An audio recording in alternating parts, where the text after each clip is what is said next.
Good afternoon all. हम बात कर रहे थे देखो कल वेक्टर की, और वेक्टर में हम आ गए थे क्रॉस वेक्टर पर। कहाँ पर? मल्टीप्लिकेशन ऑफ वेक्टर में हम बात कर रहे थे cross cross product of vector की। तो एक लेक्चर और बस, फिर वेक्टर हमारा जो काम का है वो खत्म हो जाएगा। क्या पार्ट बचा? तो मल्टीप्लिकेशन ऑफ वेक्टर काम का है, डॉट प्रोडक्ट और क्रॉस प्रोडक्ट। उसके बाद में रिजल्टेंट ऑफ वेक्टर निकालना, ठीक है, और एंगल बिटवीन टू वेक्टर्स निकालना। ये दो तीन बातें जो है जो यूज में आती है, तो ये हम देखेंगे। अब मल्टीप्लिकेशन ऑफ वेक्टर में देखो यार, मल्टीप्लिकेशन ऑफ वेक्टर्स में दो टाइप के मल्टीप्लिकेशन होते हैं। पहला तो वो जो हम बोलते हैं कि डॉट प्रोडक्ट कैसा निकालना है, छोटा सा पार्ट था, हम इसी को स्केलर प्रोडक्ट भी बोलते हैं। इसी को क्या बोलते हैं हम? स्केलर, क्योंकि आंसर हमको यहाँ पर एक क्वांटिटी मिलती है जो कि स्केलर क्वांटिटी यानी रियल नंबर मिलता है। और दूसरा पार्ट जो है वो है क्रॉस प्रोडक्ट, ठीक। और क्रॉस प्रोडक्ट में क्या होगा? क्रॉस प्रोडक्ट में हमको जो आंसर मिलेगा वो वेक्टर मिलेगा करके हम इसको बोलते हैं ये वेक्टर प्रोडक्ट है, ठीक है। अब क्रॉस प्रोडक्ट पर जहां तक की बात है, कल एक क्वेश्चन हमने लिए थे, मेरे ख्याल से और एक क्वेश्चन लेने की हमको जरूरत है। क्रॉस प्रोडक्ट में हमको डिटर्मिनेंट एनकाउंटर होता है, तो एग्जाम्पल लेंगे हम इसका, ठीक है। सपोज करो ये इसका, किसका? क्रॉस प्रोडक्ट का एक अंदर कोई example, if vector P, suppose करो बोल रहा हूं मैं, वेक्टर पी है 2i cap minus 3j cap minus 8k cap, ठीक। और वेक्टर क्यू है, सपोज करो वेक्टर क्यू है 3i cap plus 2j cap minus 5k cap, ठीक। अब अगर ये दो वेक्टर है तो इनका डॉट निकालना तो बहुत आसान, कल मैंने बता दिया था। अब बात करेंगे क्रॉस प्रोडक्ट की।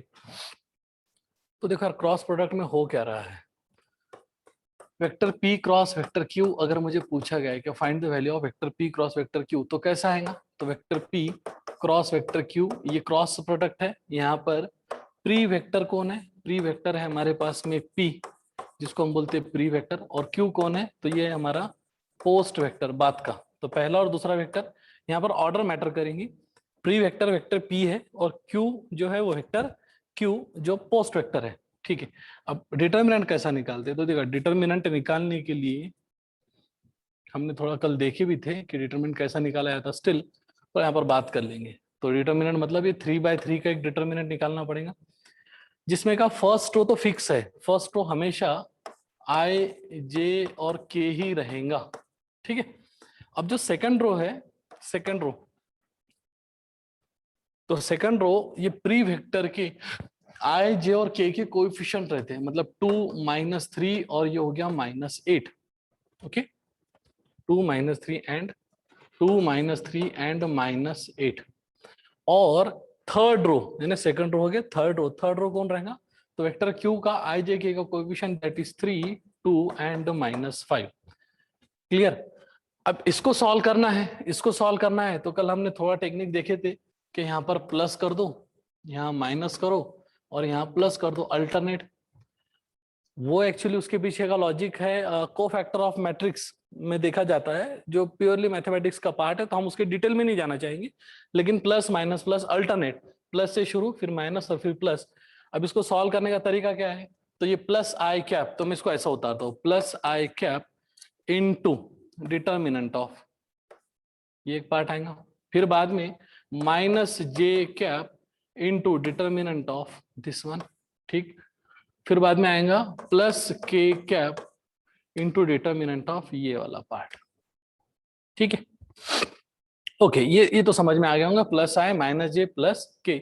अब प्लस आई में लेना कौन सा है? तो देखो यार, प्लस आई जिस रो में था और प्लस आई जिस कॉलम में था, इनको आपको स्किप करना है, छोड़ देना है, जिस ये कॉलम को और ये रो को, ठीक है। मैं अगर इस पर हाथ रखूं, ये रो गई, ये कॉलम गया, बचा कौन? तो जो भी बचा उसी ऑर्डर में इसके यहाँ पर लिख देना है, -3 -8 2 एंड -5। क्लियर है? ठीक है। अब बात करेंगे माइनस जे क्या, तो माइनस जे यानी ये जिस कॉलम में था और जे जिस रो में था, तो जे फर्स्ट रो में था और सेकंड कॉलम में था, इनको छोड़कर बाकी के लोगों को एज इट इज लिख देना है, 2 -8 3 एंड -5 प्लस के क्या, तो के जिस रो में है और के जिस कॉलम में, इनको छोड़ दो, इन लोगों को छोड़ दो, एलिमेंट्स को, इन एलिमेंट्स को छोड़ दो, 2 -3 3 2, उसी सीक्वेंस में from left to right 2 -3 and 3 5। 2। अब इसको सॉल्व कैसा करते हैं, तो देखो बहुत सिंपल है। आई कैप को तो मैं रहने देता हूँ ऐसे ही, इसको लिख दूंगा ब्रैकेट में। ब्रैकेट में कैसा आएगा, तो -3 इंटू -5, तो जो हम पहले मल्टीप्लाई कर रहे हैं उसको लिखेंगे, देखो ये वाला पार्ट, यानी -3 इंटू -5, इसको एक ब्रैकेट में लिख लो, माइनस ऑफ, ठीक, इसको कलर चेंज कर देते हैं यहाँ पर, ओके ठीक, माइनस। अब ये जो पार्ट है इसको मल्टीप्लाई करेंगे, दैट इज 2 इंटू -8, ये हो गया आपके पहली टर्म आ गई, ओके।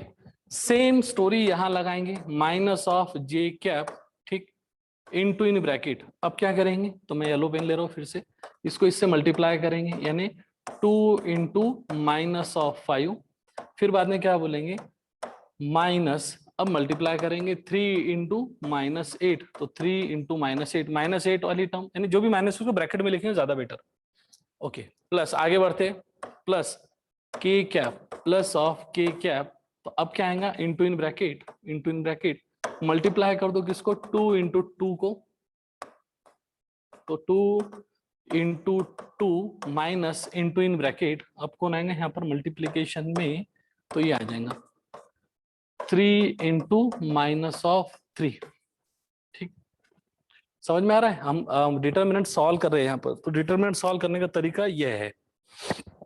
अब प्लस और माइनस ये आपके लिए कॉमन बात हो जाएंगी, ये आसान है जिसको आप लिख सकते हैं, ओके ठीक है। तो I cap into in bracket, -3 into -5 ये बन गया 15, माइनस 2 इंटू -8 ये बना -16, ये माइनस और माइनस बन गया +16, समझ में आ रहा है, okay. Minus J cap into in bracket, 2 into -5 -10, -3 into -8, तो ये बना +24, प्लस ऑफ के कैप इंटू 2 इंटू 2 4, और ये माइनस साइन और ये -3 प्लस हो जाएगा, 3 इंटू 3 दैट इज +9, सही है, ओके। अब क्या हुआ, तो बोलेंगे 15 + 16 31 आई कैप, -10 + 24, तो -10 + 24 14 और ये माइनस, तो ये बन जाएगा -14 जी, पहले हम कांस्टेंट टर्म पहले लिख रहे बाद में वेक्टर को, 4 + 9 13, तो ये बन गया आपका 13 के कैप। तो ये आंसर किसका हुआ, ये आंसर हुआ vector P cross of vector Q का, ठीक है। तो ये क्वांटिटी हमको क्या मिली, वेक्टर मिली, करके हम इसको बोलते हैं वेक्टर प्रोडक्ट। किसको बोलते हैं वेक्टर प्रोडक्ट, क्रॉस प्रोडक्ट को बोलते हैं वेक्टर प्रोडक्ट। क्लियर है क्या ये, ओके। 31 आए, -14j + 13k, यहां तक की बात समझ में आ रही है। तो डॉट और क्रॉस डिटरमिनेंट आपको निकालते आना चाहिए, फिर डॉट और क्रॉस निकालना आसान, डॉट प्रोडक्ट के लिए तो बहुत आसान है। एक आधा क्वेश्चन अगर मैं सिर्फ डॉट का बोलूं, तो देखो यहाँ पर मैं कोई क्वेश्चन अगर डॉट की बात करूं, तो आपको डॉट निकालते आना चाहिए, क्रॉस भी निकालते आना चाहिए। सपोज करो वेक्टर A = दिया गया है 5i cap + 4j cap + 3k cap, vector B दिया गया मानकर चलते 7i cap + 2j cap + 3k cap, और पूछा क्या गया। अब देखो ये दो वेक्टर्स है, अब मैं बोलता हूँ जितने लेक्चर्स हमने इस पर लिए 2-3 लेक्चर्स, उसमें हम बात कर सकते हैं। तो मैग्नीट्यूड ऑफ वेक्टर ए निकालो, है ना, होमवर्क बोलो आप इसको कुछ भी, वेक्टर ए का मैग्नीट्यूड निकालो, पहला पार्ट। दूसरा part magnitude of vector B निकालो, ठीक है।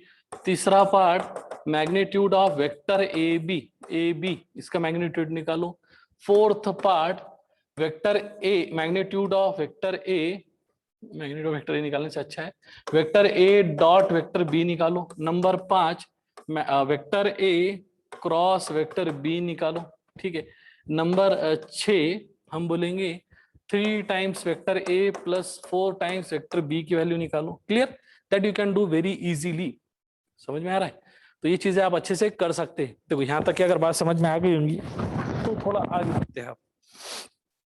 Okay, cross product, dot product, scalar multiplication, addition, subtraction, और ले लो इसमें number 7 vector B minus vector A की वैल्यू निकालो। तो निकाल सकते, कोई प्रॉब्लम इसमें मुझे तो लगता नहीं। इस स्टेज पर ये चीजें आपको समझ में आ गई होंगी। अब नेक्स्ट जो पार्ट है, थोड़ा जल्दी आगे बढ़ते हैं, ठीक है। Angle between two vectors, angle between two vectors, ठीक है। अब एंगल बिटवीन टू वेक्टर्स समझने से पहले देखो मैं एक डायग्राम निकालता हूं। सर थर्ड वाला क्वेश्चन बताओ, थर्ड वाला क्वेश्चन, थर्ड वाला magnitude of vector A B, magnitude of vector A B, ये वाला मैग्नीट्यूड ऑफ वेक्टर बी कैसा निकालेंगे? बहुत सिंपल है। पहले तो वेक्टर ए बी निकालना पड़ेगा आपको। मैग्नीट्यूड कब निकाला जाएगा? हमको क्या पूछा गया? हमको बोला गया find magnitude of vector A B. देखो थर्ड की बोल रहा हूं मैं। तो अगर magnitude of vector A B निकालना है तो सबसे पहले आपको वेक्टर ए बी निकालना पड़ेगा। वेक्टर ए बी कैसा निकालेंगे? यहाँ पर इनिशियल और टर्मिनल। तो position vector of B minus position vector of A, position vector of point A, position of vector of B कहेंगे vector B minus vector A. तो ये जो भी वैल्यू आएंगी वो आ जाएंगी आपकी वेक्टर ए बी, है ना, बी माइनस ए वेक्टर बी मान वेक्टर ए। तो 7 माइनस 5 2, 2 माइनस 2 0, तो ये आ जाएगा 2i cap minus 2j cap plus 0k cap. अब बोलेंगे magnitude of vector A B निकालो, तो अब इसका मैग्नीट्यूड निकालना पड़ेगा। तो इसका मैग्नीट्यूड कैसा आएगा? इसका मैग्नीट्यूड आ जाएगा हमारे पास में i का कोफिशिएंट 2 का स्क्वायर प्लस j का कोफिशिएंट माइनस 2 का स्क्वायर प्लस 0 का स्क्वायर। तो ये बन जाएगा 4 प्लस 4 प्लस 0 यानी 8। तो 8 को लिख सकते हैं हम 2√2। Answer is 2√2 units. क्लियर है क्या? ओके दानियाल, मेरे ख्याल से क्लियर है, आपको समझ में आ गया होगा क्या बोल रहे। तो आप पहले जो वेक्टर्स के जो पहले के 2 लेक्चर्स है उसको थोड़ा अच्छे से देखो। पहला लेक्चर, दूसरा लेक्चर, मेरे ख्याल से आई थिंक ये तीसरा है या फोर्थ है। तो आपको पहले 2-3 लेक्चर थोड़ा पूरे के पूरे देखना पड़ेगा, उसके बाद में फिर आपको पूरा ये बात समझ में आ जाएंगे क्या हो रहा है। हमारा जो नेक्स्ट पार्ट था वो था एंगल बिटवीन 2 वेक्टर्स। अब angle between 2 vectors generally angle जो है वो थीटा हम जनरल यूज करते हैं। थीटा क्या बोलते हैं हम इसको? थीटा, ठीक है, एक ग्रीक लेटर है थीटा जो डिनोट किया जाता है। जैसा पाई है तो वैसे ही हमारे पास में। सर डायरेक्ट नहीं लिख सकते क्या? नहीं डायरेक्ट नहीं लिखना है आपको अभी स्टेज पर तो नहीं। Magnitude of vector A B निकालने के लिए vector A magnitude of vector B minus, इसको डायरेक्टली नहीं निकाल सकते आप। ओके इस स्टेज पर आप डायरेक्टली आप नहीं निकालो। पहले आपको वेक्टर ए बी निकालना पड़ेगा, फिर उसका मैग्नीट्यूड निकालना पड़ेगा, फिर उसका मैग्नीट्यूड निकालना। चलो इजी था वो, बस थोड़ा आपको जरा ध्यान से देना है। अब एंगल बिटवीन वेक्टर्स निकालना है तो मैं थोड़ा इसको जरा डायग्राम पहले निकाल कर बताता हूं आपको क्या हो क्या रहा है। सपोज करो ये कोई एक वेक्टर है। वेक्टर का मतलब क्या होता है? देखो वेक्टर का मतलब क्या हो रहा है, आपने इतना पढ़ लिए। वेक्टर हम बोलेंगे क्या? एक यूनिडायरेक्शनल रे है ना, यूनिडायरेक्शनल रे है। अब यूनिडायरेक्शनल रे में क्या होता, क्या स्टार्टिंग का पॉइंट जो है वो है फिक्स्ड, इसको बोलते हैं हम ये फिक्स्ड पॉइंट है, ये फिक्स्ड पॉइंट है, ठीक। और एक रे निकल रही है बाहर। अब ये जिस डायरेक्शन में जा रही है बोलकर चलते कि वो डायरेक्शन है वेक्टर ए की, कि सपोज करो वेक्टर ए ये है। दूसरा कोई एक वेक्टर निकालते हैं, दूसरा कोई एक वेक्टर निकालते हैं हम, जैसा कलर चेंज करके ये वाला। ओके अब क्या बोलते हैं, क्या ये जो दूसरा वेक्टर निकला ये वाला, इसको बोलते हैं वेक्टर बी, ठीक है। देखो एंगल कब निकलता है, ध्यान में रखना मेरी बात को।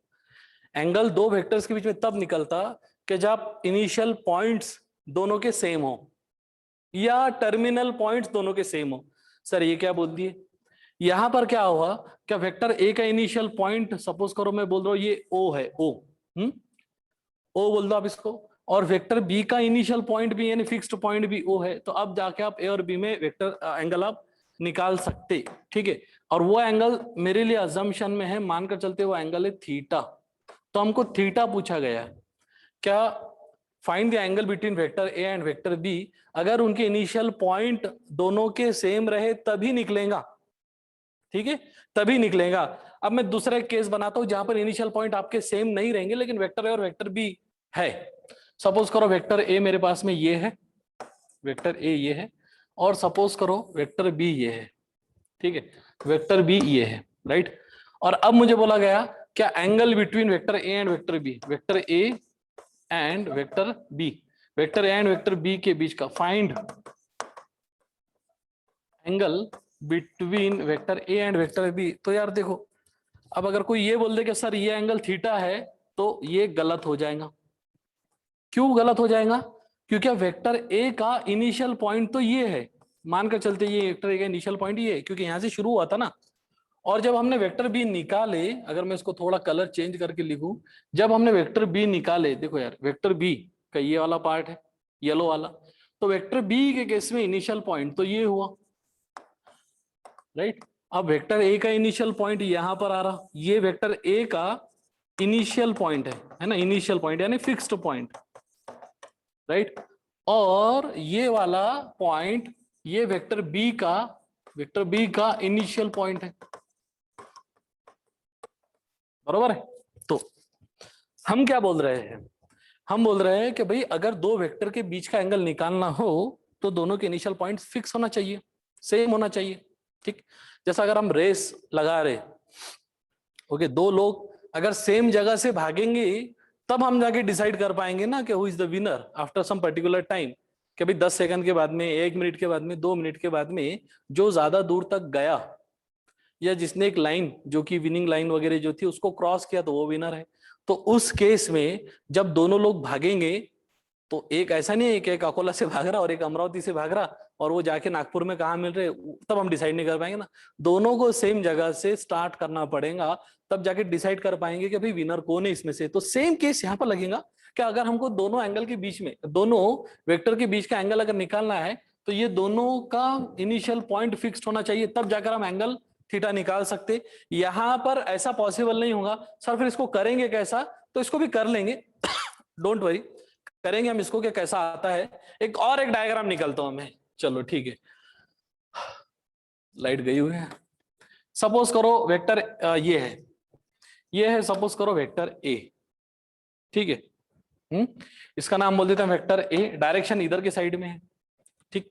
दूसरा बोल देंगे एक अलग से पेन निकाल कर ये वाला पार्ट, ये सपोज करो वेक्टर बी, इसको बोल देंगे ये वेक्टर बी। अब मैं बोल रहा हूं कि दोनों के बीच का एंगल थीटा है सपोज करो, तो ये थीटा की वैल्यू हम निकालेंगे बाद में, फॉर्मूला है, लेकिन अभी आप समझने की कोशिश ये करो, क्या वेक्टर ए और वेक्टर बी के बीच का अगर एंगल निकालना है ज्योमेट्रिकली, अगर दिया गया डायग्राम दी गई है, तो पॉसिबल तब है जब दोनों के इनिशियल पॉइंट सेम हो जाए। इनिशियल पॉइंट यहां पर सेम थे तो हम यहां पर थीटा निकाल सकते। यहां पर इनिशियल पॉइंट अलग है, देखो वेक्टर ए का इनिशियल पॉइंट तो ये मानकर चलते मैं बोलता हूं ए जो है वो वेक्टर ए का इनिशियल पॉइंट है, ए मत बोलो इसको बोलते थोड़ी देर के लिए पी जो है वो इनिशियल पॉइंट है वेक्टर ए का, और Q जो है वो इनिशियल पॉइंट है वेक्टर बी का। तो दोनों पॉइंट अलग अलग है, तो तब आप एंगल पर्टिकुलर ये एंगल को थीटा नहीं बोल सकते, ये उसका कहने का मतलब है, ओके। और थर्ड पार्ट क्या है, यहां पर क्या हो गया, क्या टर्मिनल पॉइंट, देखो वेक्टर ए का इनिशियल तो ये है, ये अलग है, ये अलग है, लेकिन टर्मिनल पॉइंट यानी एंड पॉइंट, ये इसको बोलेंगे हमने, यहाँ पर एरो खत्म हो रहा था, ओके। मैं थोड़ा क्या बोलता हूँ, इसको ऊपर लेके चले जाते हैं। यहां पर देखो इसका एरो, ये तो इनिशियल पॉइंट था, ये इनिशियल पॉइंट था, लेकिन दोनों का टर्मिनल पॉइंट सेम है, terminal point is same, terminal point same है। तो थोड़ी देर पहले हमने बात करी कि दो एंगल वेक्टर के बीच में अगर एंगल निकालना है तो दोनों का इनिशियल पॉइंट सेम होना चाहिए या दोनों का टर्मिनल पॉइंट सेम होना चाहिए, दोनों में से कोई भी एक रहा तो हम उनके बीच का एंगल निकाल सकते। मतलब यहां पर भी हम थीटा निकाल सकते। तो तीनों डायग्राम आपको समझने की जरूरत है पहले कि भाई इनिशियल पॉइंट सेम था करके एंगल थीटा निकल जाएगा। यहाँ पर इनिशियल पॉइंट और टर्मिनल पॉइंट, यानी इनिशियल पॉइंट सेम नहीं है ना ही टर्मिनल पॉइंट सेम है। वेक्टर ए का इनिशियल पी है, वेक्टर बी का इनिशियल पॉइंट क्यू है, और दोनों अलग अलग है, ओके। तो यहां पर हम डायरेक्टली थीटा नहीं निकाल सकते, इसको भी निकालेंगे लेकिन इसको निकालने के लिए थोड़ा हमको जरा और पढ़ना पड़ेगा, जो हम एंगल निकालने के बाद में देख लें, ओके। और यहां पर क्या हुआ, क्या दोनों के भी टर्मिनल पॉइंट सेम है, तो टर्मिनल पॉइंट सेम है तो करके हम बोलेंगे थीटा निकाल सकते। क्लियर, चलो अब आते हैं कि एंगल बिटवीन टू वेक्टर्स कैसे निकाला जाएगा। उससे पहले एक मैं आपको बात बताता हूं, सपोज करो क्या कॉस थीटा की वैल्यू सपोज करो है 1/4, सपोज करो 1/4 है। इफ कॉस थीटा इज 1/4, तो अगर आपको बोला गया find the value of theta, यहां पर बोला गया find the value of theta, okay. अब बोलेंगे सर कॉस थीटा की वैल्यू 1/4 हमने तो कोई देखी नहीं ऐसा। हाँ, कॉस थीटा अगर 1/√2 रहता था तो हम बोलते थे थीटा कितना है, 45 डिग्री है, ठीक है। ये π/4 बोलता हूं, राइडियन भी पढ़ चुके हम तो, π/4 बोलो वन एंड सेम थिंग। तो ये वैल्यू आपके पास में टेबल में है करके बात जम गई। लेकिन cos थीटा 1/4 तो कोई एक ऐसी स्टैंडर्ड वैल्यू किसी एंगल की नहीं है, तो उस केस में क्या करेंगे, तो ज्यादा कुछ समझने की जरूरत है ही नहीं। इसको करेंगे कैसा, cos थीटा 1/4 है ना, तो देयरफॉर इसको लेकर आते हैं अपन। देखो यहाँ पर लिख रहा हूं मैं, cos थीटा की वैल्यू कितनी 1/4, therefore theta is equals to cos inverse of 1/4। इसको बोलते हैं हम इनवर्स फंक्शन। क्या बोलते हैं हम इसको, इनवर्स ट्रिग्नोमेट्रिक फंक्शन या तो इनवर्स फंक्शन। अब इनवर्स फंक्शन आपको सिलेबस में यानी नीट वालों को पर्टिकुलर नहीं है, जेई वालों को तो बहुत बड़ा यूनिट है, तो उसको तो हम उस यूनिट में देखेंगे। लेकिन अभी आप सिर्फ इतना समझो कि अगर हमको कोई रैंडम नंबर यहाँ पर आ रहा है, ठीक है, कोई एक रैंडम नंबर आ रहा है, जैसे यहाँ 1/√2 था करके थीटा 45 डिग्री स्टैंडर्ड है, ये स्टैंडर्ड एंगल आ गया, ठीक, एक स्टैंडर्ड एंगल आ गया, क्योंकि हमको यहाँ पर वैल्यू एक स्टैंडर्ड वैल्यू मिली थी करके हमने स्टैंडर्ड एंगल की वैल्यू लिख ली है, ओके 45 डिग्री आ गया। लेकिन अगर यहाँ पर नहीं आया तो आप क्या करोगे, थीटा कॉस इनवर्स ऑफ 1/4 ये आपकी फाइनल वैल्यू रहेगी। अगर ये सब बातें समझ में आ गई तो फिर हम देखेंगे कि एंगल बिटवीन टू वेक्टर्स, जो कि इंपॉर्टेंट पार्ट है सिलेबस का, उसके बारे में अब बात करेंगे, ठीक है। तो सर फॉर्मूला क्या है, देखो फॉर्मूला बहुत आसान है। वेक्टर ए कॉस थीटा, अगर मैं पहले नोट करके लिख देता हूं, नोट करके, इंपॉर्टेंट नोट, किसके लिए, एंगल थीटा के लिए। If theta is the angle between, if theta is the angle between vector A and vector B, then cos theta is equals to vector A dot vector B divided by magnitude of vector A dot magnitude of vector B। ये है वो formula जिसके तहत आपको पूरा angle between two vectors के बारे में डील आपका हो जाएगा। cos थीटा कैसे निकालेंगे, vector A dot vector B divided by magnitude of vector A dot magnitude of vector B. देखो बात समझ में आई क्या, ठीक। अब सर चलो ये तो बोल दिए कि vector A dot vector B upon magnitude of vector A dot magnitude of vector B, एक आधा क्वेश्चन लेकर देख लेंगे, ठीक है। अब सपोज करो क्वेश्चन में लिख रहा हूं, if vector A is equals to 3i cap plus 2j cap plus 2k cap, vector B is equals to 4i cap minus 5j cap plus 3k cap, okay. और क्या बोल रहा हूं, फाइंड द एंगल बिटवीन। अब generally हमको question ऐसे ही आएगा, find angle between vector A and vector B. अब आपको ना तो इसकी डायग्राम निकालनी है, ना तो आपको ऐसा 3D निकालना है, कुछ भी नहीं करना है। आपको क्या करना है, सिंपल आंसर में let theta is the angle between vector A and vector B, clear. Therefore using formula, क्या फॉर्मूला है, cos theta is equals to vector A dot vector B divided by magnitude of vector A dot magnitude of vector B. अच्छा अब मैं देखो क्या कर रहा हूं, ये हमारे पास में फॉर्मूला आ गया, ये हमारे पास में क्या है, फॉर्मूला है। इसको सॉल्व कैसा करेंगे, अटेम्प्ट कैसा करेंगे आप, तो सबसे पहले vector A dot vector B यानी न्यूमरेटर वाला पार्ट, ये जो न्यूमरेटर वाला पार्ट है इसको निकालेंगे।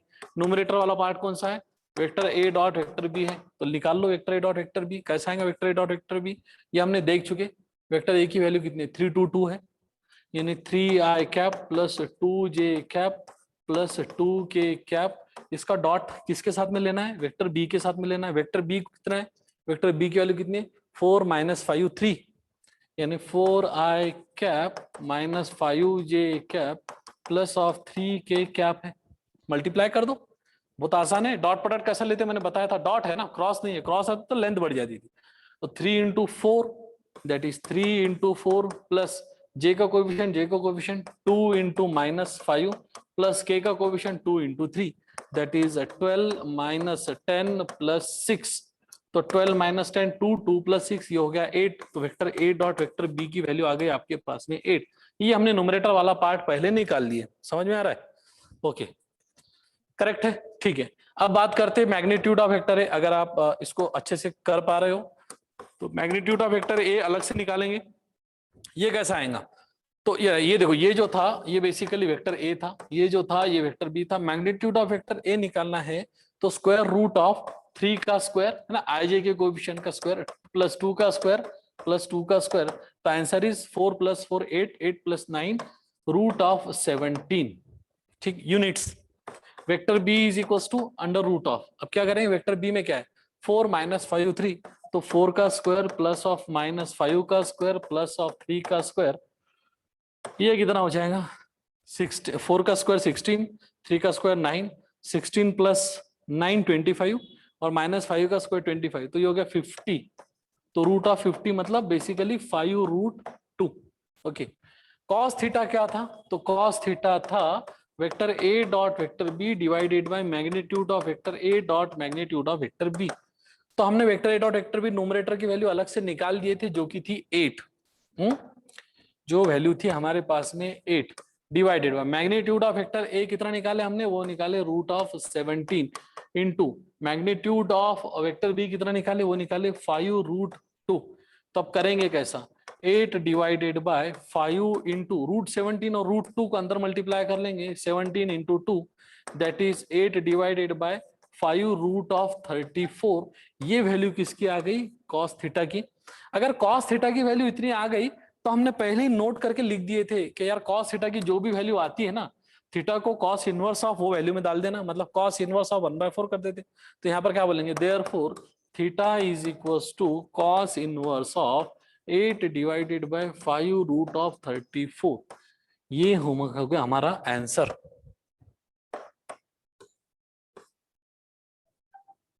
That is the value of theta.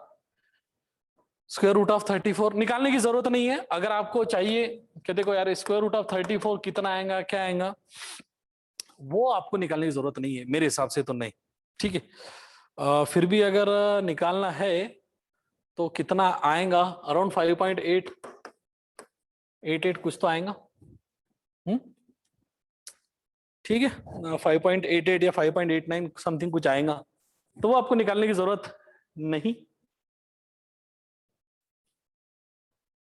सही है, ओके, ठीक। तो यहां पर ये हमारा एक पार्ट होता है। अब एंगल बिटवीन टू वेक्टर्स के लिए मैंने एक ही क्वेश्चन लिया, थोड़ा होमवर्क के लिए क्वेश्चन देना कि नेक्स्ट लेक्चर जल्दी शुरू हो जा रहा है और हमारा बैच थोड़ा चल रही है 4 बजे तक की। तो हम नेक्स्ट लेक्चर में थोड़ा एक वर्कशीट में आपको एक पेज पर कॉपी करके सर आज बैच 4:30 तक है, 4:30 तक है, 4:30 तक है, ओके। वैसी बात है तो फिर कंटिन्यू करते हैं, कोई दिक्कत नहीं है।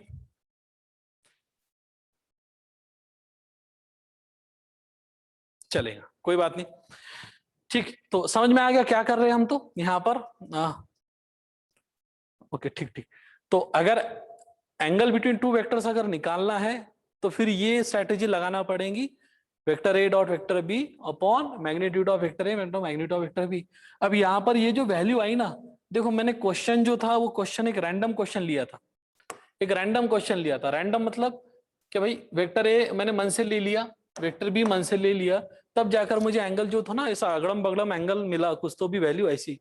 लेकिन जब एग्जैक्टली अगर एग्जाम में क्वेश्चन आते या आपके बुक्स में जब क्वेश्चन आते, तब ये वैल्यू आपको स्टैंडर्ड मिलती, मतलब कॉस थीटा की वैल्यू एक तो 1/2 आ जाएंगी, या कॉस थीटा की वैल्यू √3/2 आ जाएंगी, या कॉस थीटा की वैल्यू 1/√2 आ जाएंगी, इस टाइप की आएंगी।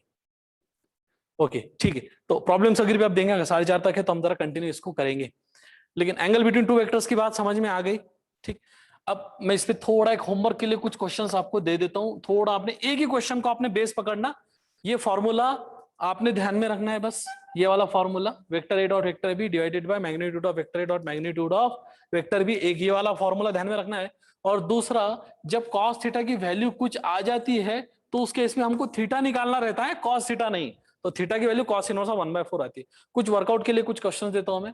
Find the angle between the following vectors, find the angle between two vectors, okay, ठीक है। अभी सिर्फ एक न्यूमेरिकल ले रहे, फिर बाद में हम इसको थोड़ा डायग्रामेटिकली देखेंगे कि एग्जैक्टली क्या। सपोज करो वेक्टर P दिया गया है 2i cap plus 3j cap plus 5 minus 9k cap. Okay, vector Q दिया गया है i cap plus j cap plus 4k cap, suppose करो एक ये है, ठीक। उसके बाद में सेकंड है वेक्टर ए दिया गया है, मान कर चलते 4i cap plus 4j cap minus 4k cap. Vector B दिया गया है 2i cap plus 5j cap minus k cap, एक ये वाला पार्ट। उसके बाद में number 3 vector M, vector M दिया गया है, मानकर चलते 5i cap minus 5j cap minus 2k cap, ठीक। और वेक्टर एन दिया गया है 3i cap minus 3j cap minus 2k cap. Okay right, एक फोर्थ क्वेश्चन ले लेते, फोर्थ क्वेश्चन ले लेते, तब क्या करेंगे। सपोज करो वेक्टर ए दिया गया है मेरे पास में i cap plus j cap plus k cap, ठीक है, कैप कैप ये सब ये तो समझ में रखो थोड़ा, 4i cap minus j cap plus 2k cap, ठीक है। ये 3-4 क्वेश्चन है। अब ये मत समझ लेना कि सर हमने तो vector A dot vector B के लिए पढ़े, तो फॉर्मूले इनके लिए कैसे बनेंगे। देखो यार, यहाँ पर हमको vector P dot vector Q निकालना है, तो फॉर्मूला क्या बन जाएगा, cos theta is equal to vector P dot vector Q divided by magnitude of vector P अलग से निकालना पड़ेगा into magnitude of vector Q अलग से निकालना पड़ेगा। सिमिलरली जब हम इसके लिए सॉल्व करेंगे तब क्या बोलेंगे, cos theta is equal to vector m dot vector n divided by magnitude of vector m dot magnitude of vector n निकालना पड़ेगा। क्लियर है। तो जो दो वेक्टर्स दिए गए, ठीक है, जो दो वेक्टर्स दिए जाएंगे वो, अब सवाल ये आता एक थोड़ा अच्छा पार्ट है वेक्टर का, बहुत ज्यादा अच्छा, जिसको बोलते हैं क्या, कंसेप्ट ऑफ फ्री वेक्टर, क्या बोलते हैं हम इसको, कंसेप्ट ऑफ फ्री वेक्टर। बहुत ही इंटरेस्टिंग है, आपको समझना पड़ेगा बस थोड़ा, क्या concept of free vector. Okay, और ये क्यों समझना पड़ेगा, क्योंकि एंगल बिटवीन वेक्टर्स निकालने के लिए अब मैं देखो एक डायग्राम निकाल रहा हूं कि ये डायग्राम में हमने ये एक वेक्टर निकाल लिए मानकर चलते, और दूसरा वेक्टर कुछ ऐसा निकाले मानकर चलते ये वाला, ठीक है। अब देखो हुआ क्या, मैं अगर बोल दूंगा कि ये वेक्टर ए है, ठीक है, ये क्या है, ये है वेक्टर ए जो कि इस डायरेक्शन में जा रहा है, और ये है वेक्टर बी जो कि इस डायरेक्शन में जा रहा है, मतलब ये इस डायरेक्शन में जा रहा और ये इस डायरेक्शन में जा रहा, ठीक है। अब मुझे अगर पूछा है इन दोनों के बीच का एंगल क्या है, तो एंगल निकालने के लिए तो दोनों का इनिशियल पॉइंट और टर्मिनल पॉइंट सेम होना चाहिए।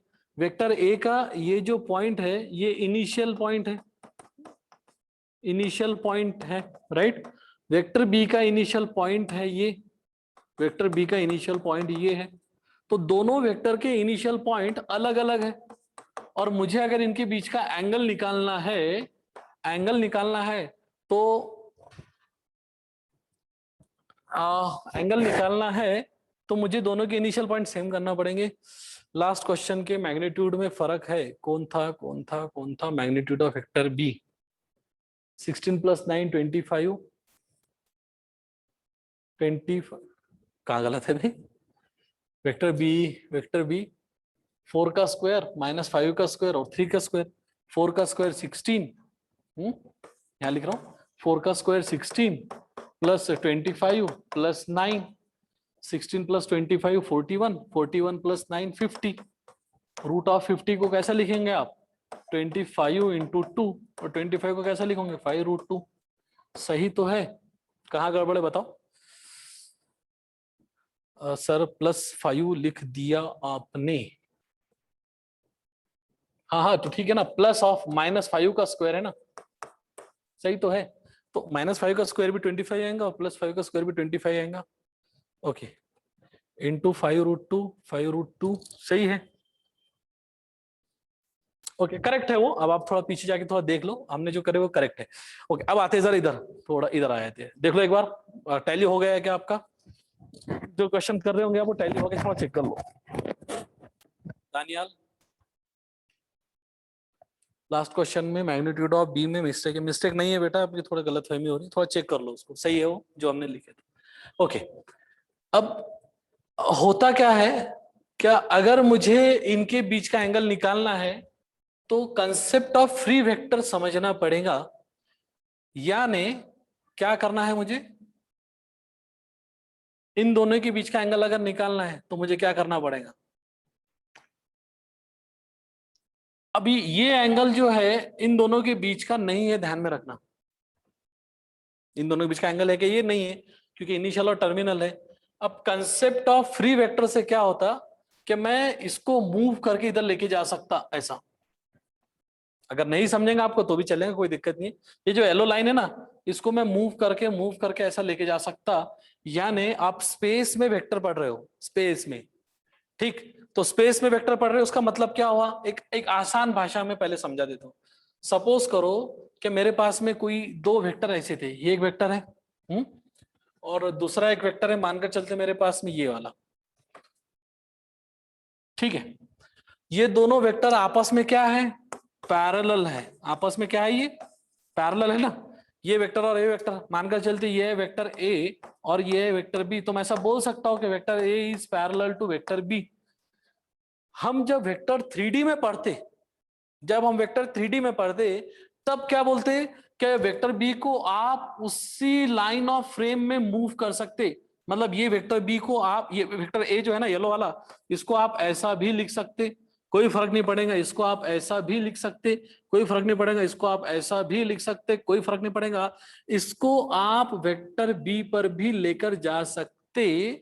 इसका मीनिंग ये हुआ कि दो वेक्टर अगर पैरेलल है तो एक वेक्टर को हम स्पेस में उसके ऊपर लाकर छोड़ कर सकते, यानी पैरेलल वेक्टर और कोइंसिडेंट वेक्टर।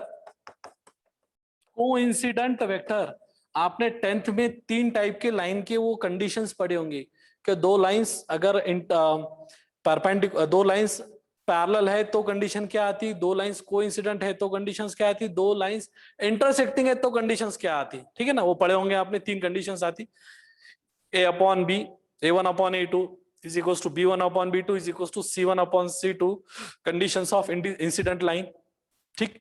जैसा अगर मैं इसको 2D में पढ़ूं, मैं इसको थोड़ा अलग पेज पर लेकर चले जाता हूं।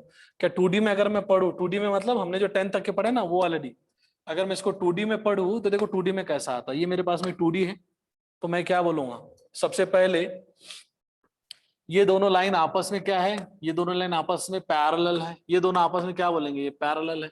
2D में पढ़ रहे हैं हम, 2D में। उसके बाद में ये एक लाइन है, सपोज करो ये एक लाइन है, तो ये लाइन आपस में दोनों क्या है, इंटरसेक्टिंग लाइंस हैं। कौन से लाइन से ये इंटरसेक्ट हो रहे हैं ना, एक पॉइंट पर इंटरसेक्ट हो रहे हैं, बरोबर। उसके बाद में फिर से अगर मैं बोल दूं कि ये कोई एक लाइन है, ये कोई एक लाइन है, तो ये एक परपेंडिकुलर लाइन है आपस में। ये कौन से लाइन है, परपेंडिकुलर है, राइट। और फिर लास्ट में एक वाला निकाल लेते, एक लाइन सपोज करो ये है और दूसरी लाइन इसी पर ओवरलैप हो रही है ये वाली, तो ये हम क्या बोलते हैं, दीज आर कोइंसिडेंट लाइंस। तो ये 3-4 टाइप के लाइंस है, इसकी कंडीशंस आपने पढ़ी होंगी। इसकी कंडीशन कुछ रहती है, a1 upon a2 is equal to b1 upon b2 is equal to c1 upon c2, ठीक है। यहाँ पर की कंडीशन कुछ रहती है, a1 upon a2 is equal to b1 upon b2 is not equal to c1 upon c2, ठीक। यहाँ की कंडीशन क्या रहती है, a1 upon a2 is not equal to b1 upon b2 is not equal to c1 upon c2। ये intersecting line की, ये parallel line की, और ये कोइंसिडेंट लाइन की। क्लियर है क्या। परपेंडिकुलर लाइन की ऐसा कोई कंडीशन नहीं रहती है, वो इंटरसेक्टिंग में पकड़ा जाता। एक particular case of intersecting line is perpendicular line. ये किस में हो रहा, ये हो रहा 2D प्लेन में। 2D प्लेन में क्या हुआ, क्या condition of coincident line and condition of parallel line दोनों अलग अलग है, लेकिन 3D में क्या है, 3D में पैरेलल और कोइंसिडेंट का मतलब एक ही होता है। ध्यान में रखना, ये यहां पर मेजर डिफरेंस है। क्या पैरेलल और कोइंसिडेंट एक ही होता, यानी ऐसा समझ कर चलो कि स्पेस में, 3 डायमेंशनल स्पेस में अगर कोई दो वेक्टर है और वो पैरेलल है, तो मैं एक वेक्टर को दूसरे वेक्टर पर मूव करके रख सकता, मतलब उसको कोइंसिडेंट समझ सकता करके हम बोलते हैं इसको कंसेप्ट ऑफ फ्री वेक्टर। कि भाई फ्री वेक्टर जो है ना वो स्पेस में ऐसा ऐसा समझ के चलो, कुछ तो भी आसमान में एकदम ऐसा स्पेस में ऐसे पैरेलल ही मूव हो रहे, पैरेलल, या ऐसा अगड़म बगड़म कुछ भी नहीं। ये वेक्टर है, ये वेक्टर है, तो पैरेलल दे कैन मूव, वो मूव हो सकते, ये मूव हो सकते, देखो ऐसा मूवमेंट आ सकता, एक प्लेन एक रेफरेंस में, एक लाइन ऑफ रेफरेंस में मूवमेंट आ सकता, तो पैरेलल और कोइंसिडेंट का मीनिंग सेम है। अब अगर उसकी बात करें, ठीक है, तो मैं क्या करूंगा, अब मुझे दोनों के बीच का अगर एंगल निकालना है, मानकर चलते हैं, ठीक है, दोनों के बीच का अगर एंगल मुझे निकालना है, तो ये जो वेक्टर है कौन सा, ये वेक्टर ए को मैं थोड़ा पैरेलली मूव कर सकता है, ऐसा लेकर जा सकता है इसको ऐसा, ठीक है, तो मतलब मैं इसको इधर, अब ये देखो ये तो पैरेलल है, तो मैं बोलूंगा ये भी पैरेलल है, फिर देखो ये भी पैरेलल है ना, ये हम इसको वेक्टर ए को इधर मूव कर सकते, इसको ऐसा मूव कर सकते, पैरेलल है, इसको ऐसा मूव कर सकते, इसको ऐसा मूव कर सकते। तो जैसे ही मैंने यहां पर लेकर चला गया, तो अब आपने थोड़ा ऑब्जर्व करे होंगे, क्या ऑब्जर्व करे आपने, क्या भाई यहां पर दोनों भी वेक्टर के, वेक्टर बी का, वेक्टर ए का इनिशियल पॉइंट आ गया, इनिशियल पॉइंट आ गया ना ये। अब अगर ये इनिशियल पॉइंट आ गया, तो मैंने वेक्टर ए को कंसेप्ट ऑफ फ्री वेक्टर से, इसको क्यों मूव कर रहे हैं हम इसको, using concept of free vector, जो कि मैक्सिमम बुक्स में, इंडियन बुक्स में, चाहे दूर दूर तक आप पढ़ो, उसको बीएससी पढ़ो, एमएससी पढ़ो, इंजीनियरिंग पढ़ो, या थोड़ा रिसर्च ओरिएंटेशन में पढ़ो, तो कंसेप्ट ऑफ फ्री वेक्टर हमारे इसमें इंट्रोड्यूस्ड है। तो फ्री वेक्टर से वेक्टर ए को मूव करके मूव करके मूव करके ऐसे जगह लेकर चले गए कि जहां पर दोनों के इनिशियल पॉइंट मीट हो गए। अब ये जो एंगल बनेगा भैया, ये जो एंगल बनेगा ना ये वाला, अब ये एंगल बोल देंगे हम कि भाई ये एंगल है आपके पास में थीटा, ये वाला थीटा नहीं है, ये वाला थीटा नहीं है, क्योंकि इनिशियल अलग टर्मिनल अलग था, लेकिन कंसेप्ट ऑफ फ्री वेक्टर से हमने उसको ऐसा लेकर चले गए, क्या सेम हो गया। ओके, देखो अगर ये पार्ट आपके समझ में आ गया तो वेल एंड गुड, बहुत अच्छी बात है, अगर नहीं समझ में आ गया तो यू कैन स्किप इट, ठीक है, आप उसको स्किप कर सकते, कुछ अच्छे जिनको ऐसा लग रहा है क्या वो समझ सकते इस बात को, तो वही समझो, अदरवाइज आप इसको स्किप कर सकते। कि जब ये एक स्पेशल केस के तौर पर मैंने बता दिया कि जब इनिशियल और टर्मिनल जब सेम नहीं रहते, तब आप उसको सेम करके कर सकते, ठीक है। अब आते हैं जरा हम नेक्स्ट पार्ट पर, देखो इंपॉर्टेंट है, इंपॉर्टेंट नहीं बहुत ज्यादा इंपॉर्टेंट है, इनफैक्ट मेरे ख्याल से मुरारी सर की रिकमेंडेशन भी थी जो फिजिक्स आपको पढ़ा रहे, कि सर इनको ट्रायंगल ऑफ वेक्टर एडिशन और पैरेललोग्राम ऑफ वेक्टर एडिशन, जहां पर बच्चे थोड़ा कंफ्यूज करते हैं खुद को और हो भी जाते, उनको थोड़ा देख लेना। जस्ट थोड़ी देर पहले मेरी जब बात हुई तो हम उस पर आ जाते हैं। अब किस पर, triangle law, triangle law of vector addition, ठीक है। अब यार इसमें जो आपका कंफ्यूजन वाला पार्ट है ना, इसको थोड़ा मजेदार तरीके से लेता हूं मैं, कि शायद कंफ्यूजन कभी ना हो जिंदगी में, कभी ना हो। And parallelogram law of vector addition,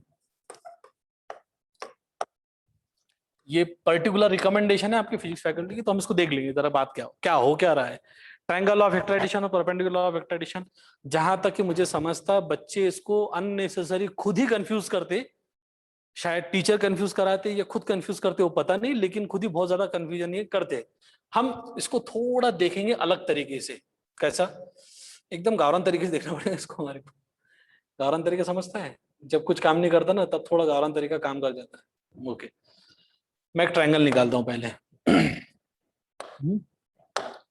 एक ट्रायंगल निकालता हूं, सपोज करो मेरे पास में कोई तो ये एक ट्रायंगल है,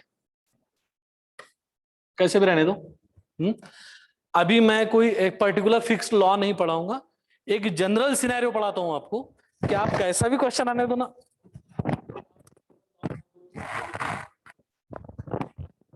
आप ट्रायंगल लॉ आने दो, पैरेललोग्राम लॉ आने दो, कैसा भी रोटेशन आने दो, है ये एक ट्रायंगल निकाल लेंगे हम, एक बार ट्रायंगल के लिए देखेंगे, एक बार थोड़ा पैरेललोग्राम के लिए देख लेंगे। पैरेललोग्राम, पैरेललोग्राम समझता है ना, पैरेललोग्राम देखो ये वाला, ये वाला इसको बोलते हैं पैरेललोग्राम, है ना, आमने सामने के पैरेलल और आमने सामने के इक्वल, ठीक है। उसके बाद में और एक आंधी फालतू टाइप की डायग्राम इसके लिए भी देख लेंगे, ये इसके लिए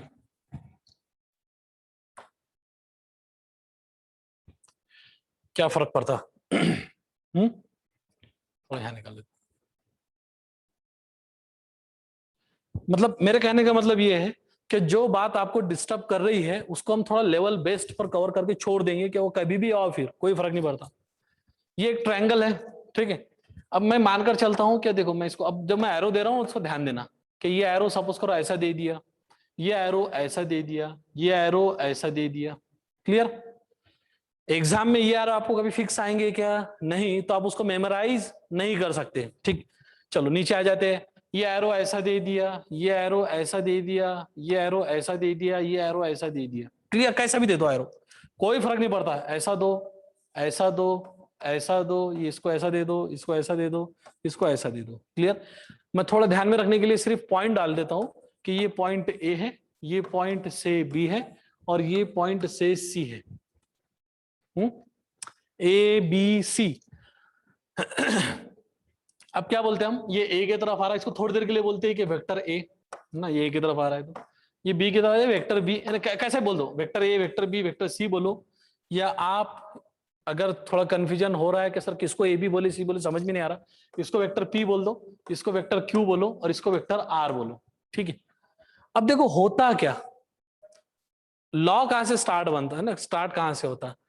मैं क्या बोलूंगा सबसे पहले, क्या वेक्टर ए बी निकालना है, मानकर चलते मुझे क्या निकालना है, vector A B, vector A B, vector A B.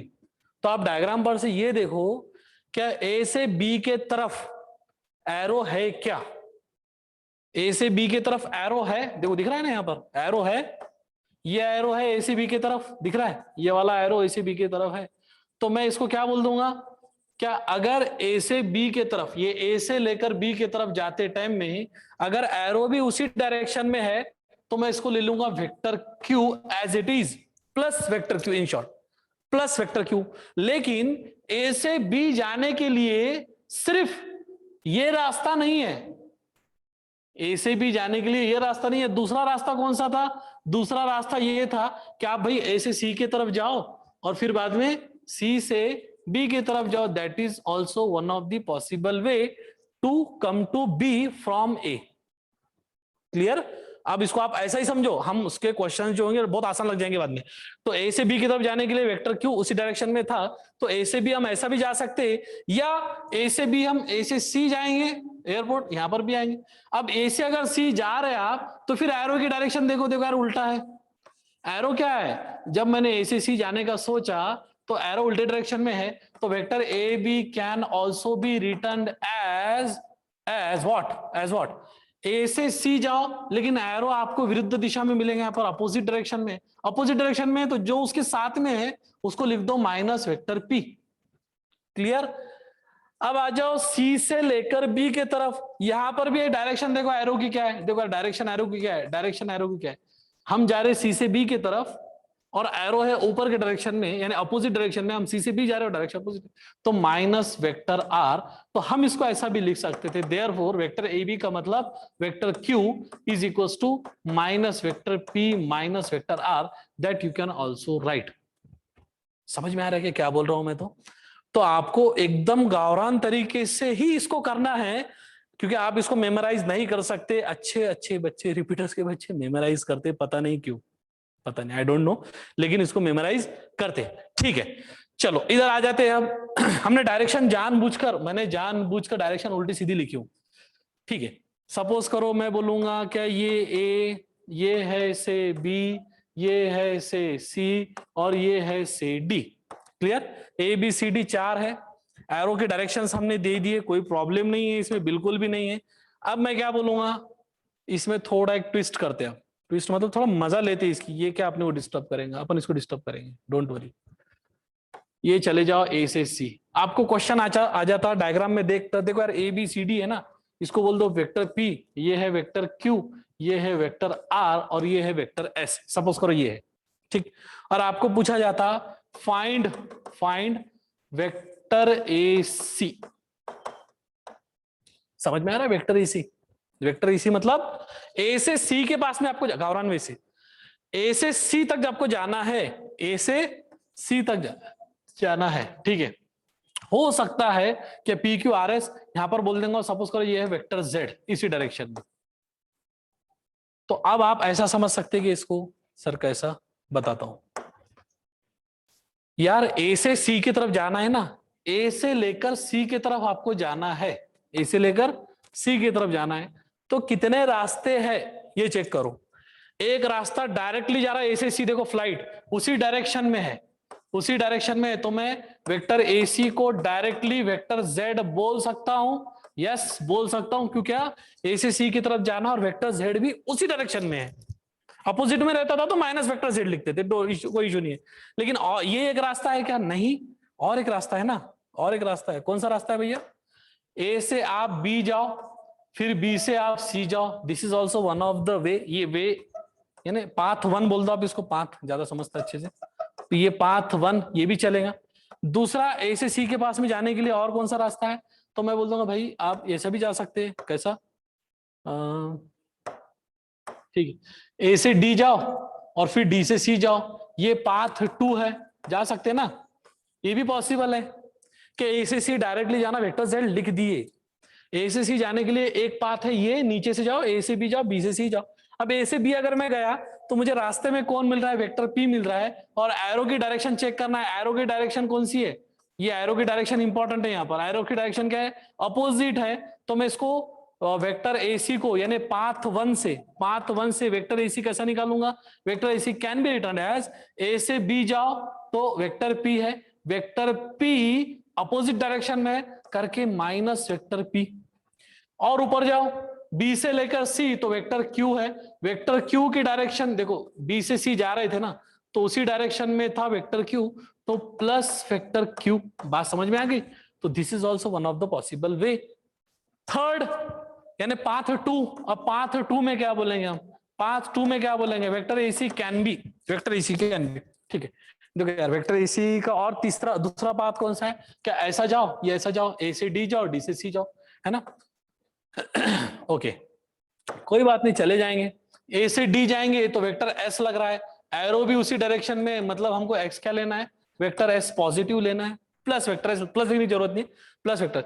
फिर बाद में डी से सी जाओ तो एरो आपको क्या मिल रहा है? यहाँ पर अपोजिट डायरेक्शन में मिल रहा है भैया, यहाँ पर अपोजिट डायरेक्शन में मिल रहा है। अपोजिट डायरेक्शन में मिल रहा है मतलब माइनस वेक्टर आर। यानी आपके पास में वेक्टर एसी को लिखने के तीन तरीके, एक तो जो था वो डायरेक्ट वे था, डायरेक्ट वे था वेक्टर जेड। दूसरा था पाथ वन से क्या आया? माइनस पी प्लस क्यू, यानी माइनस पी ऐसा लिख सकते हैं आप इसको, minus vector P plus vector Q, और इसी को आप ऐसा भी लिख सकते हैं क्यू माइनस वेक्टर पी। ठीक है, तीसरा पाथ मतलब तीसरा वे कौन सा है? That is path number two. Path number two कैसा है भैया? पाथ नंबर टू कैसा आया? Vector S minus vector R, vector S minus vector R. तो ये अलग अलग वेज है, vector Z, vector Q minus P and vector S minus vector R. तो आपको क्या करना है? आपको सिर्फ पॉसिबल वेज ढूंढना है कि किस वे से हम जा सकते हैं, और अगर उसी डायरेक्शन में अगर हमारा एरो है तो पॉजिटिव लेना है, अपोजिट डायरेक्शन में अगर एरो है तो नेगेटिव लेना है। देखो बात समझ में आई क्या? थोड़ा एक मिनट दो मुझे सिर्फ, बात समझ में आई क्या कर रहे हैं हम? तो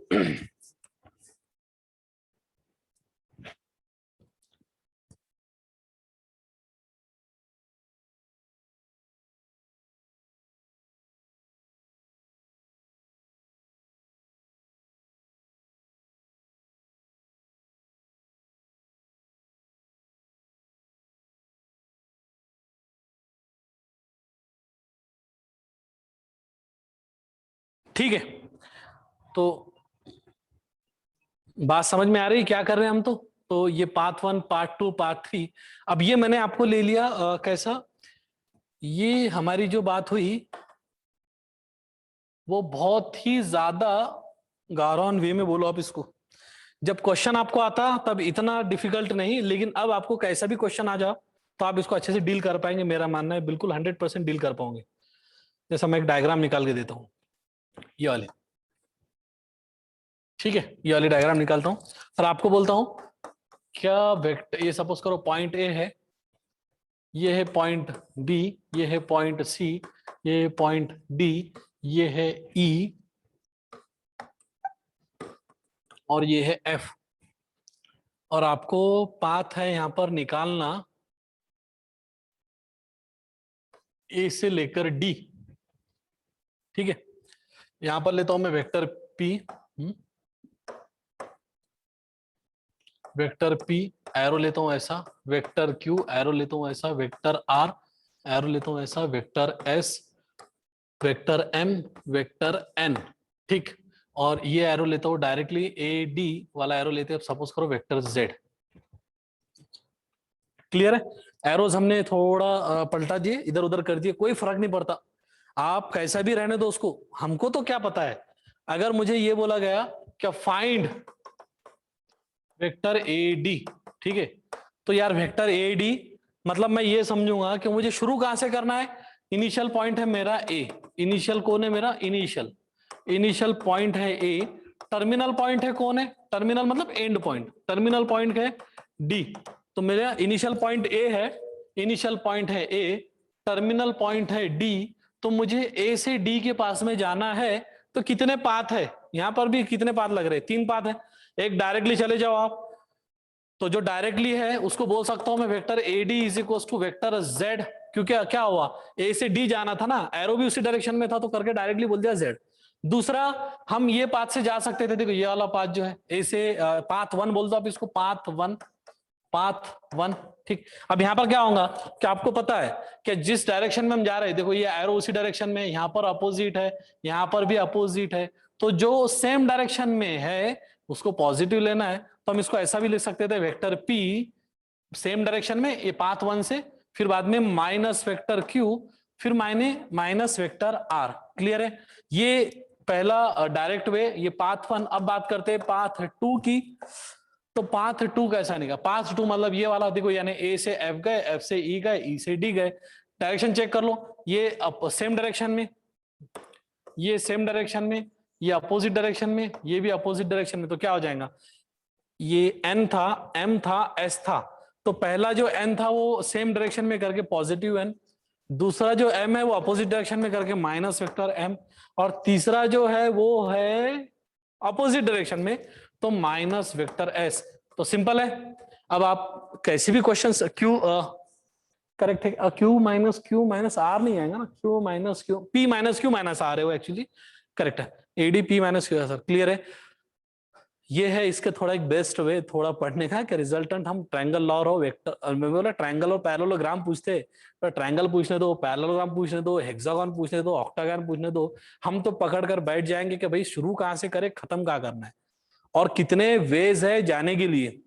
ठीक है, तो पहला पाथ, दूसरा पाथ, तीसरा पाथ, जो जो बीच में आएगा वो अगर हमारे एरो के डायरेक्शन में होगा तो पॉजिटिव, अपोजिट डायरेक्शन में होगा तो नेगेटिव। डिटेल में बात करेंगे और थोड़ा नेक्स्ट लेक्चर में। Next lecture would be the last lecture, would be the last lecture for the vector, then we will start with the derivative, ठीक है, एक रिजल्टेंट का एक पार्ट बचा हुआ इंपॉर्टेंट, वो नेक्स्ट लेक्चर में कवर कर लेंगे।